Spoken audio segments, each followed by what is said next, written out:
የሉሲፈር በትር ደራሲ ሰላም ይሁን ሙሉጌታ፣ ተራኪ ኢናያ። ቻናላችንን ላይክ፣ ሼር፣ ሰብስክራይብ በማድረግ ቤተሰብ ይሁኑ። አብራችሁን ቆዩ። ዶክተር ዋሲሁን በሁለት ሀሳብ ልቡ ተከፍሏል። ምክንያቱም የሚወደው ጃክሰን የሚስጥረኛው ማህበር አባል መሆኑንና እሱንም እስካሁን ክትትል እያደረገበት እንደሆነ በቀዝቃዛ በርሊን አንድ ካፌ ውስጥ ሳቅ በተሞላው ጨዋታቸው መሃል ከተደወለለት ጥሪ በኋላ ረዳው። በሚስቱ ብርቱ ጥረትና በሱ ከባድ ፍላጎት የተነሳ ወደዚህ ሚስጥራዊ ማህበር እንደገባ፣ ከገባው በኋላ ብዙ ሚስጥራዊ ስራዎችንም ለማህበሩ እንደሰራ፣ እሱም አንድ የስራው አካል እንደነበር ከሚስጥራዊ ማህበር ዶክተር ዋሲሁን ከተመለመለ በኋላ ጊዜው እስኪደርስ ክትትል እየተደረገበት እንደነበር፣ እንግሊዝ ውስጥ በከፍተኛ ማዕረግ እንደሚያስመርቅ ውጤት ሳይኖረው በማህበሩ ትዕዛዝ እንደተመረቀ፣ ከዛም አልፎ ጊኒ፣ ኮት ዲቫር፣ ሴኔጋልን ጨምሮ ለእነሱ ዓላማ በአፍሪካውያን ስነልቡና የባህል ሕክምና አሰጣ እንዲሁም በአፍሪካውያን የጤና ስርዓት ላይ ሰፊ ጥናት እንዲካሄድ እንዲሁም ሲምቦርጋን እና ታይዋን እንዲሁም ቻይና የባህል ሕክምና ጥበብ ላይ ምርምር እንዲካሄድ፣ ከዛም አልፎ ሆላንድና ጀርመን በሕክምና እንዲያገለግል በቂ የሥራ ልምድና እውቀት እንዲያገኝ እንደተሰራ፣ እስካሁንም ግራጁዌት ካደረገ በኋላ የሥራ ዕድልም ሆነ ከኢትዮጵያ ጀምሮ አሁን እስካለበት ጀርመን ለዚህ መድረስ የነሱ እጅ እንዳለበት በቀላሉ አረዳው። በወቅቱ ከቀልድ የቆጠረው ዶክተር ዋሲሁን በፈገግታ ቢያልፈው ከኢትዮጵያ አንስቶ አሁን ሕክምና የሚሰጥበት ሆስፒታል ድረስ የተጻጻፋቸው ኢሜይሎች ላይ እስከ ዛሬ ግልጽ ያልሆኑለት መልእክቶች ማለትም ኢሜይል ደረሱለት። ስድስተኛው መስመር ስድስተኛውን ፊልደር ጋር ያለች መልእክት እንዲሁም የብቃት ማረጋገጫ ማስረጃዎቹ እንዲሁም የትምህርት ማስረጃዎቹ ላይ ያለችው ጥያቄ ሰጥቶንበት የኖረችው ምልክት ጃክሰን እምብርት ላይ እንደወድቅ ባህሩ ዳርቻ ላይ ሲዝናኑ ተመልክቶ በጠየቀው ጊዜ ጆንሰንም ያ ወጣት ስትሆን እንደምታደርገው አታውቅም። መጀመሪያ ጊዜ ያፈቀርኳት ቫቤላ ትባላለች። ዩክሬናዊ ሴት ናት። እዚሁ ጀርመን በንቅሳት ስራ ትተዳደር ነበር። እናም ለመጀመሪያ ጊዜ ወሲብ የፈጸሙት ከሷ ጋር ነው። አዲስና ማላውቀው ዓለም ነብር በደቂቆች ያሳየችኝ። ታዲያ ይህ ጣፋጭ ጊዜ ገላይ ላይ ማስታወሻ ሆኖ እንዲኖር የራስሽን ጥሩ ምልክት አኑርልኝ አልኳት። ታዲያ ይህን የተኩላ ራስ የምታክል ብልቴ ላይ ልትስል ስትል እንደማይሆን ከዛ በተሻለ ደረቴን መርጬ ደረቴን ሰጥተዋት፣ እሷ ግን እምብርቴን መረጠችው ሲል በወቅቱ እንዲህ ሲል ዋሽቶታል። ውሸት ለጆንሰን የገላ ያህል ቀላል፣ ደጋግሞ ዋሽቶት ተጫውቶታል። ነገር ግን ጆንሰን የተላከበት ዓላማ ነበረው። እናም ደጋግሞ ይቅርታ ጠይቆታል። ዋሲሁን ቤተሰቡም ላይ ይህ የውሸት አመሉ ደጋግሞ አይቶታል። እናቱም መኪና አደጋ ደርሶባት ሆስፒታል እንዳለ አርቷት ወደዛ ስትከንፍ ለከባድ አደጋ ተጋልጣ 3 የቀዶ ጥገና አድርጋለች። አባቱንም እንዲሁ ዋሽቶት በተፈጠረው ስህተት ለእስር ዳርጎታል። በዚህ የተነሳ ለእናትና ለአባቱ መለያ ምክንያት እንደሆነ በአንድ ወቅት ከባለቤቱ ያፍ ወለምታ ሰምቷል። በዚህ የተነሳ ባህሪው እንደሆነ ተረድቶ በየዋህ እነቱና ለሱ ባለው ጥሩ አመለካከት ምክንያት ጥሩ ወዳጅ ሆነዋል። የተዋወቁት ሊቨርፑል ላይ በተዘጋጀ አንድ የሕክምና ፌስቲቫል ላይ ሲሆን ዋሲሁን ባቀረበው የባህል መድኃኒቶች ጥናት ላይ ባቀረበው እጅግ እንደተደነቀ፣ እሱም በሙያው ፋርማሲስት እንደሆነ ከሚላኖ እንደመጣ፣ ነገር ግን ዶክተር ዋሲሁን የምንኖርባት ጀርመን የትውልድ ሀገሩ እንደኖረች የምዕራቧ ጀርመን ተወላጅ እንደሆነ በመንገድ በቅርቡ ወደ ትውልድ ሀገሩ ጓዙን ጠቅልሎ እንዲመጣና ጥሩ ወዳጅም እንደሚሆን በመንገድ ነበር ትውውቃቸው የጀመረው። በርሊን በሚገኘው ግዙፍ አፓርትመንት መጨረሻ ላይ በሚገኘው መኖሪያ ቤት ውስጥ ዶክተር ዋሲሁን ሻወሩን ከፍቶ እርቃኑ እንዳለ በሐሳብ ነግዷል። አይኑ በርበሬ መስሏል። ሰውነቱ ተኮራምቶ ፀሐይ የበላው ያልተወጠረ ቆዳ መስሏል። ውስጡ የቀረውን የጆንሰን መርዶ ውሃው ያጸዳ ይመስል ደጋግሞ ጭንቅላቱ እሺ ጮክ በማለትም ለምን እንዲቆይ ለምን እንቆይ ለኔን ሁሉ ለምን ወይኔ ዋሲሁን ከመታጠቢያ ወጥቶ ፊቱን በፎጣ እየጠራረገ መስታወቱ ላይ አፈጠጠ። ዋሲሁን ሳርሳሩን ስትበላ ገደል ጋር ነው። አሁን በል ወይ ዝለል ወይ ብሎ ሳይጨርስ ስልኩ ጠራ። ካትሪን ነበረች። በአስቸኳይ ሆስፒታል እንዲደርስ 1 ሰዓት ባነሰ ጊዜ ውስጥ ሰርጀሪ መደረግ ያለበት ሰው እንዳለ ነገረችው። ኬዙ ምንድነው ሲል ጠየቃት። ከባድ የመኪና አደጋ እንደሆነ ነገረችው። ቆይ ተረኛው ሐኪም ሉቫንዶቭ የለም እንዴ ሲል ጠየቃት። ከሱ አቅም በላይ እንደሆነ ሪፖርቱ አድርጓል። ደግሞም ሰሞኑን ከህመም እንዳገገ እንዲህ ላለ ከባድ ኬዝ አቅም እንደሌለው ነገረችው። ምን ማድረግ እንዳለባቸው አዞ ሲበር ወደ ሆስፒታል ገባ። እንደደረሰ ወደ ቀዶ ጥገናው ክፍል እያመራ ሳለ ጥቁር ወጠምሻ ቅጥር ነፍስ ገዳይ የመሰሉ 2 ነጮች ገላመጡት። ዋሲውን አይታ የሆነ የመረበሽ ስሜቱ ውስጡ ገብተው ሲነጋገሩ ከመቅስፈት ተመልክቷል። በቀጥታ ወደ ሰርጀሪ ክፍል ገባ። እነ ካትሪን እንዲሁም ሌሎቹ ረዳታ ሰውየውን በቻሉት አቅም ለማትረፍ ከሞት ጋር ግብግብ ናቸው።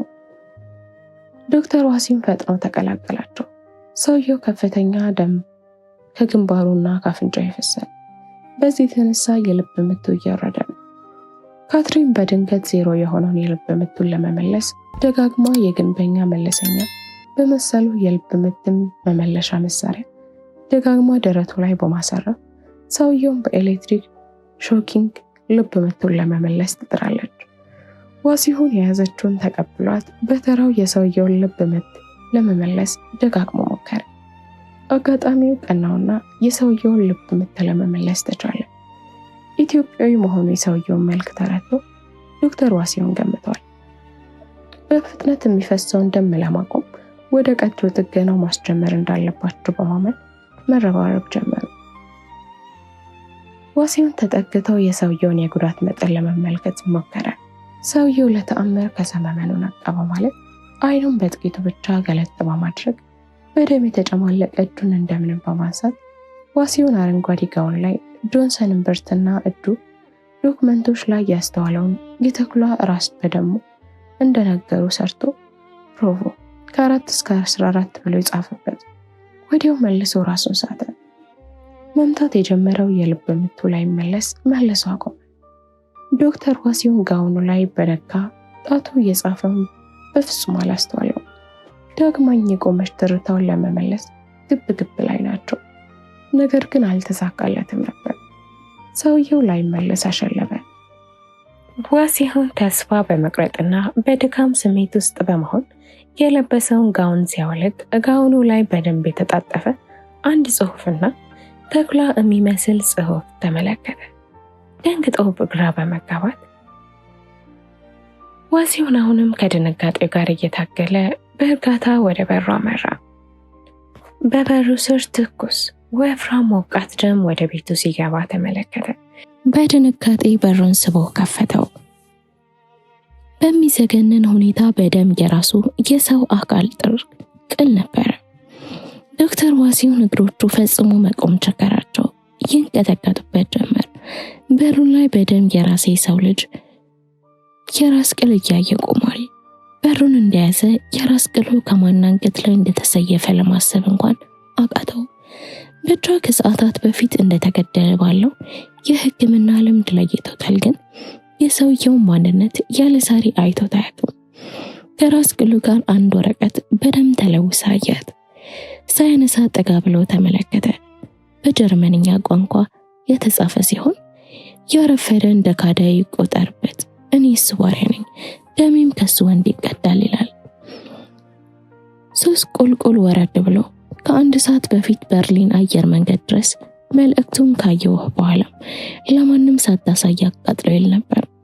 ነገር ግን ዶክተር ዋሲሁን ያንን አላደረገም። በድንጋጤና በመረበሽ ወደ ቤቱ ተመለሰ። ጥቂት ለማሰብ እንኳን ጊዜ አልነበረውም። ጊዜ ሳያጠፋ ያሉትን ወረቀቶችና ጥቂት ልብሶችን ሰብስቦ በሩ ላይ የጣሉትን የራስ ቅል ዘሎ የሊፍቱን መጥሪያ ተጫነ። ለዚህም ጊዜ አጣ። ሊፍቱን መጠበቅ ትቶ ደረጃውን በእግሩ መውረድ ጀመረ።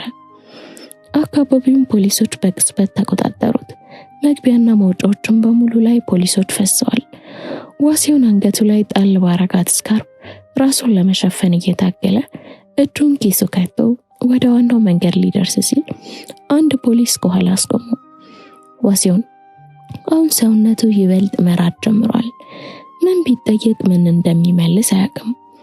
ፖሊሱ ተጠጋውና ወረቀቱ ላይ ያነበበውን ቃል ደገመለት። ያረፈደ እንደ ካዴ ይቆጠርበት።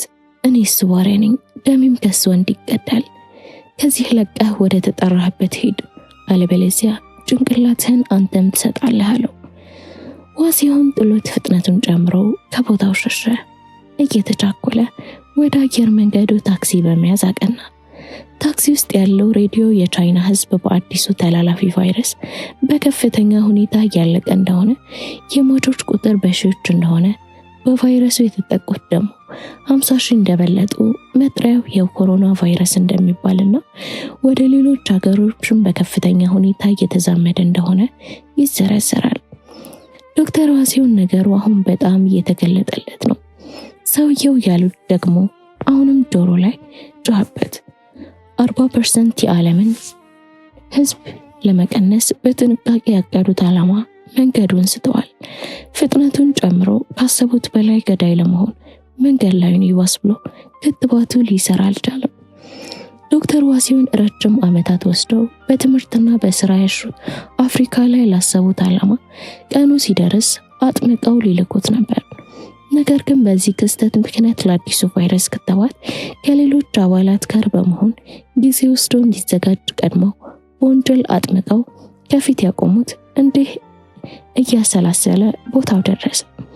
ወደ አሜሪካ የሚበረው አውሮፕላን ገና 1 ሰዓት እንደሚቀረው ተመለከተ።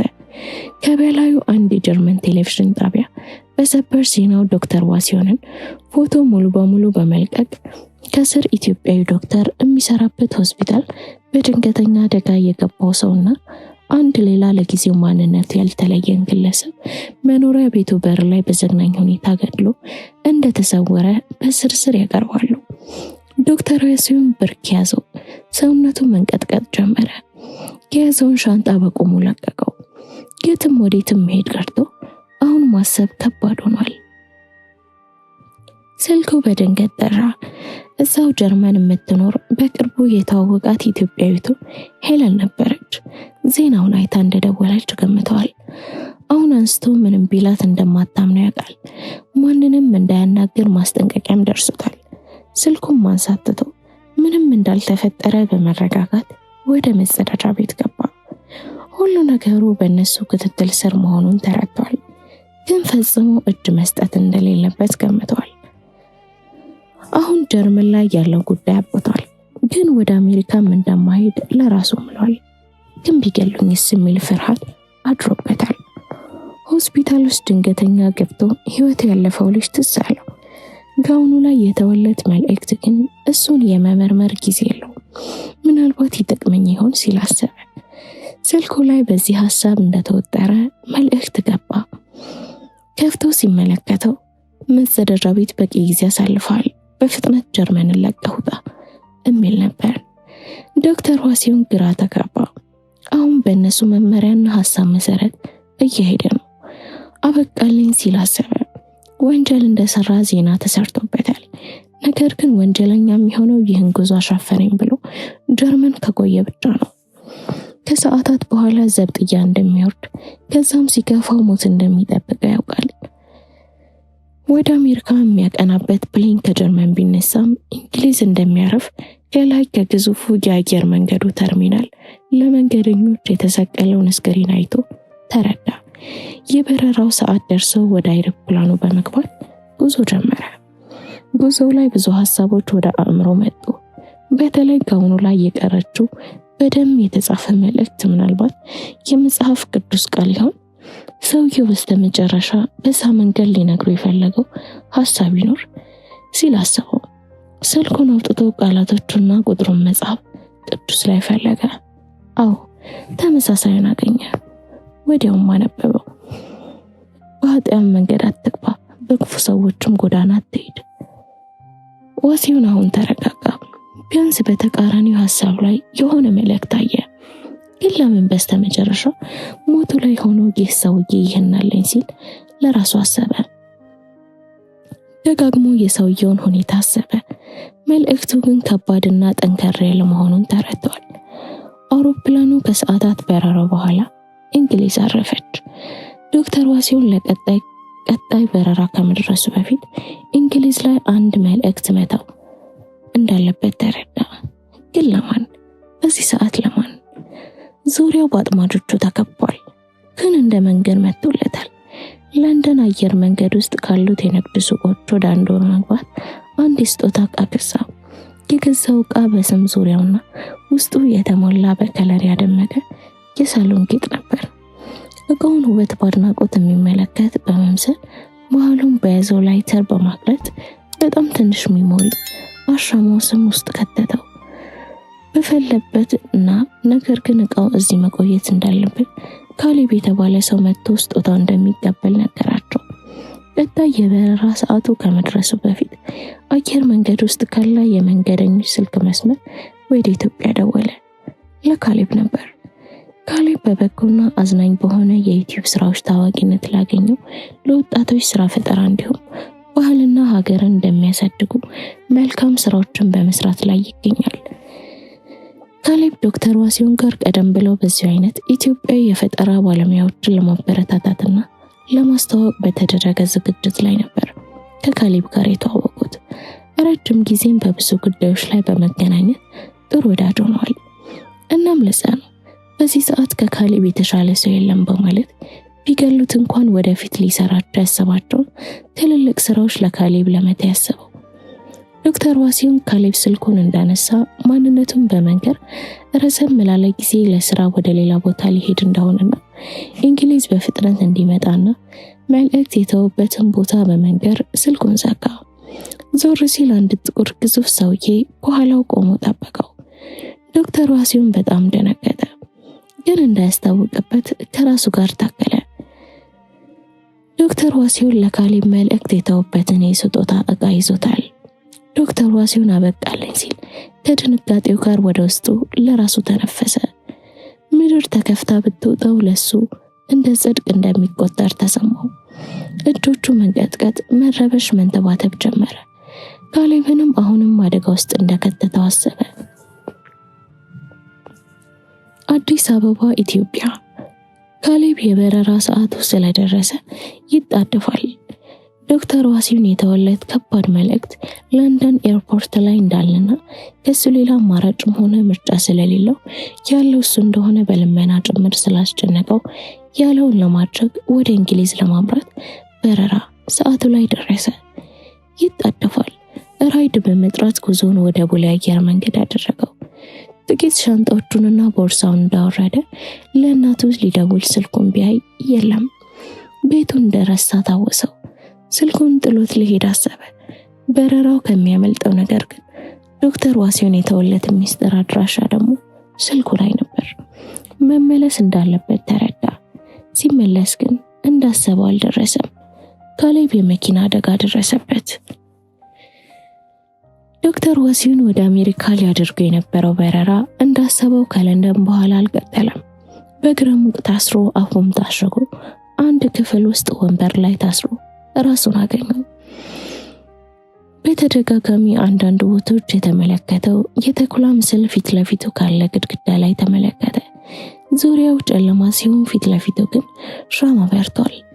ወዲያው የክፍሉ በር ሲሳብ ተሰማው። ዋሲሁን የታሰረበት እጁ ደንዝዟል። ፊቱ በመጠኑ አብጧል። ከባድ ህመም እየተሰማው ነው። ወዲያው ረጃጅም ቀሚስ የለበሱ በእድሜ ጠና ያሉ ሰዎች የድንገተኛ ክፍል አልጋ እየገፉ ወደ ውስጥ ገቡ። ዶክተር ዋሲሁን አበቃለኝ ሲል ደጋግሞ ጮኸ። ሰዎቹ ግን መኖሩ ትዝ ያላቸው አይመስሉም። ልብሱን ገፋው። አልጋው ላይ እርቃኑን አስተኙት። ከሻንጣው ውስጥ ስለት መቀስና መጥረቢያ እንዲሁም መርፌ እያወጡ ሌላኛው አልጋ ላይ ደረደሩ። ዶክተር ዋሲሁን ቢጮህ ቢንፈረቀጥ ቢያለቅስ ቢለምን ሰሚ አጣ። አንደኛው ረጅም ስለት በማንሳት ተጠቁት። ዶክተር ዋሲሁን እንደሚታረድ በግ በአራጆቹ ፊት ነጭ ለብሶ በጨለማው ክፍል ካለው አልጋ ላይ ተኝቷል። አሁን ሁሉ ነገር እንዳበቃ ነፍሱ እየነገረችው ነው። የእናቱ ነፍስ አባት መምህሬ ሀብተ ኢየሱስ አይኑ ላይ መጡ።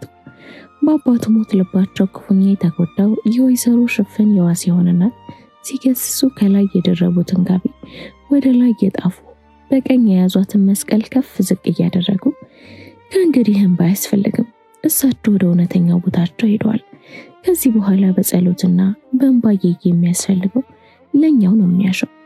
መጪው ጊዜ ቀባሪ የሚያሳጣ፣ አስተማሚም የሚጠፋበት፣ ሰውን የሚጠየፍበት፣ አጽደ ቤተክርስቲያን ከልጆቿ የምትለይበት የእንባ ዘመኑ ሩቅ አይደለም። እሳቸው በጊዜ ለንስሐ ሞት በቅተው ባጸዱ ገብተዋል። ይብላኝ ለኛ ከነድፋችን ያልጠራ ልብ ለያዝ ነው ለኛ ነው የሚገባው። ይልቅ ይህንን ባይተው ሞትን ባይወዳል ሌላ እንዳያስከትል ፈጣሪን አያሳዝኑ። ለዚህ አንድ ልጅ ወርሶ ይቆዩ፣ ለንስሐ ሞት አብቃኝ ብለው ፈጣሪን ይለምኑ። ዋሲሁን አባቱ ሲሞቱ አጠገቡ ነበር። በጨቅላ ዕድሜው አባቱ ከመቅጽበት በድን ሲሆኑ ጎኑ ነበር። አባቱ የጠና ስም ነበረባቸው። ልጃቸውን ታቅፈው ከዝናብ ሲሸሹ ማንም በሌለበት ከባድ ዝናብ እንደ ጎርፍ በበረታበት በሰኔ ዝናብ ድንገት ወድቀው ዋሲሁን ምንም ማድረግ ሳይችል በልጅ አቅሙ አባቱን ሊያነሳ ሲጎትት ሞት ቀድሞት አባቱን ነጠቀው።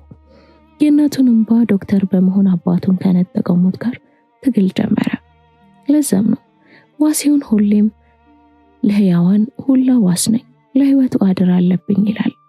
አዎ ዶክተር ነኝ፣ ሰው አምኖኝ 100% አድናለሁ ብሎ ይመጣል። የፈጣሪውን ያህል ለኔ ይታመናል። ዶክተር ከሞት ችሎት ሰውን ጠበቃ ሆኖ ሕይወቱን ተከራክሮ ሞቱን በትንሣኤ ይቀይራል። ግን ሐኪምም ንስሐ ያሻዋል።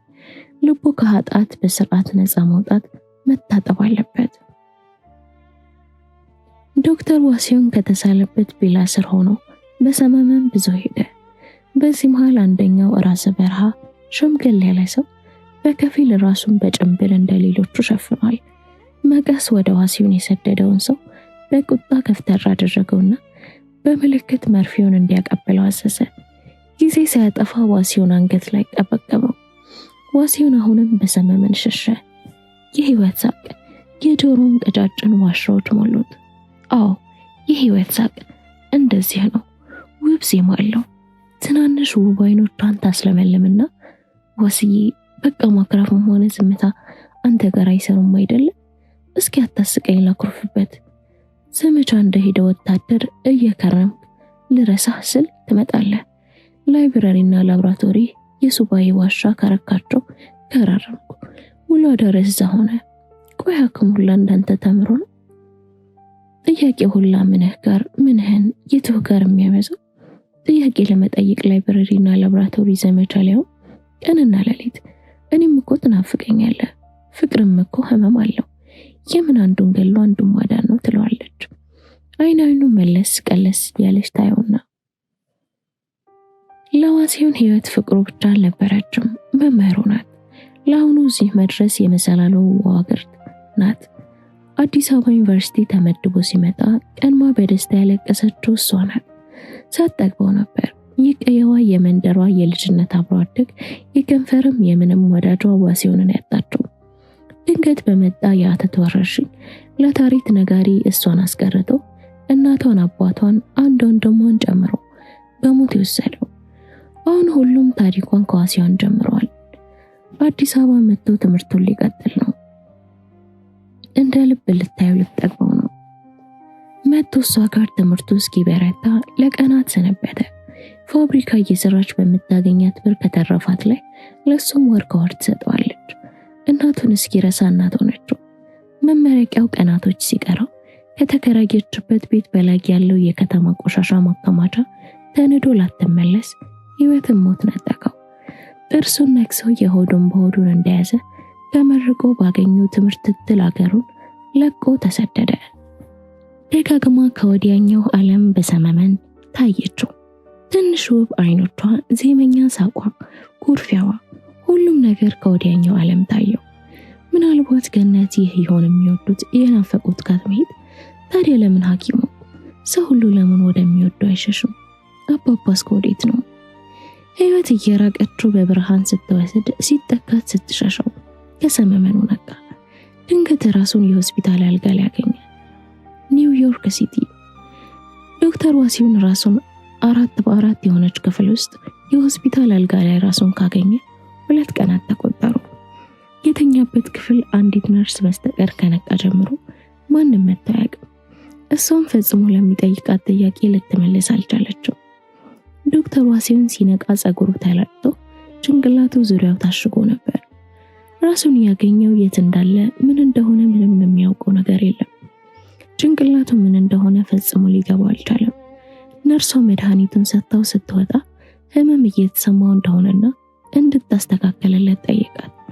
ከመነታች በኋላ ጥላው ክፍሉን ለቃ ወጣች። ምን እየሆነ እንዳለ ዋሲሁን ግራ ገባው። ነርሷ ብዙም ሳትቆይ ከሷ በተቃራኒው ሁለት ወፋፍራምና ረጃጅም ነጫጭ ሰዎችን ይዛ ተመለሰች። አንዱ እጁ ላይ የተኩላውን ምስል ተመልክቶታል። ተጠቅተውት አናቱ ላይ የተጠቀለሉትን ፋሻ አንስተው በአዲስ ሲቀይሩት ዋሲሁን ፊት ለፊቱ ባለው የህክምና መከታተያ መሳሪያ ተመለከተ። የፊቱ ገጽታ እንዳለ ነው። ጭንቅላቱ ላይ ግን ከባድ ህመም እየተሰማው ነው። እጁን ልኮ የታሸገውን ፋሻ በሌላ ቀለል ባለ ፋሻ ቀይረው ሲወጡ ቀኝ እጁን ሰደው ጭንቅላቱን ነካው። ግንባሩ ላይ ቀጭን ስፌት አለ። አሁን ነገሩ እየገባው እንደሆነ ተረዳ።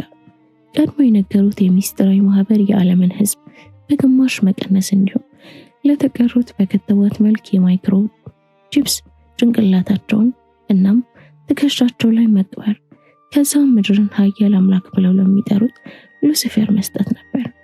ነገር ግን ይህ ሊሆን አልቻለም። ዶክተር ዋሲሁን ይህን ማህበር ብዙ ጊዜ ልቦለድ የሆነ ታሪክ ይመስለው ነበር። አንዳንድ ጊዜ ግን ተማሪ እያለ ያነበበው ትዝ አለው። ብዙም ትኩረት አይስጥ እንጂ ያነበበው ቃል በቃል አስታወሰው። ክፍል 2 ይቀጥላል። ላይክ ሼር